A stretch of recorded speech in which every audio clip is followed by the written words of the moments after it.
Good afternoon. In this video, we continue on the second part dealing with Gene Kim's video dealing with Abraham's bosom or limbo. Again, he didn't sum up the argument. And he made a point about, the law and the prophets, and Luke 16:17, as if somehow, the law. The guy's ignorant now of the Hebrew Canon. That's how ignorant the guy is. He's trying to keep you ignorant. The fact is that the old Hebrew canon was put differently. So the first 5 books we call the Pentateuch was really the Torah, which is the law. And it started with Genesis. Is that the law? No, actually the law begins with Exodus, right? But don't let little things like facts disturb you, Kim. You keep spewing out your lies. Here's Ruckman says here, according to Jesus Christ, the Old Testament is divided into 3 sections: the law, the prophets, and the Psalms. Luke 24:44. These are the standard divisions accepted by all Orthodox and conservative Jews in the Hebrew Bible. These divisions are called the Torah, the Nephiim, and the Ketuvim. So you had 3 major divisions, beginning with Genesis. He sees the law. The law. It's like trigger like the Calvinists see the word elect, And that's supposed to be, because, look at the law and the prophets. The law and the prophets and the writings were to point you to Jesus Christ. Now, the issue comes, are people saved in the Abraham's bosom? That's no issue about this question, people. Here's Ruckman saying, he's at the place where Old Testament saints went. Saints are someone who's saved.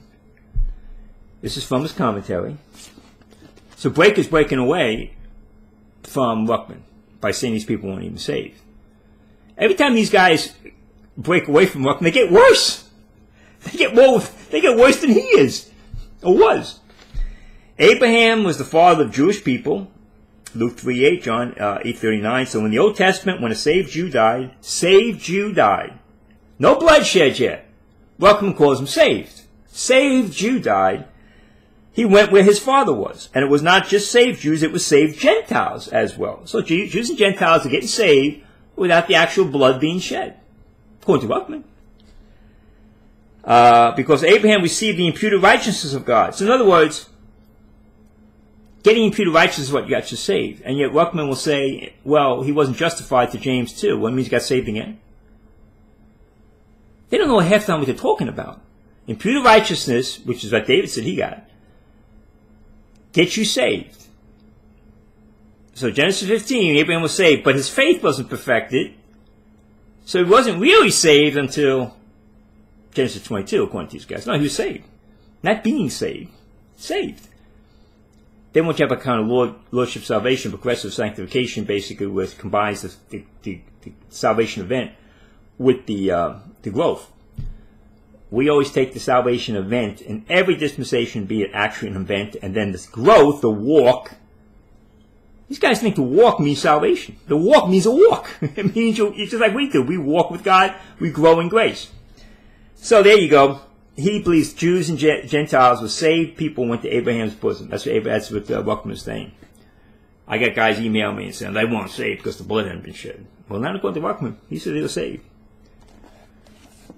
Now, if you want to say they're not saved, then you got a type of limbo, because they're not saved, they're not lost. That's what limbo was about. The children who hadn't been baptized, according to the myth, the medieval concept, where they couldn't go to heaven because they hadn't been baptized. So we'll put them in this place called where they're not suffering, but they're not in the joy of God either. So that's why it's called limbo, and that's what Abraham's bosom would be. Kim up there. He actually is listening to the videos, so I gotta say that.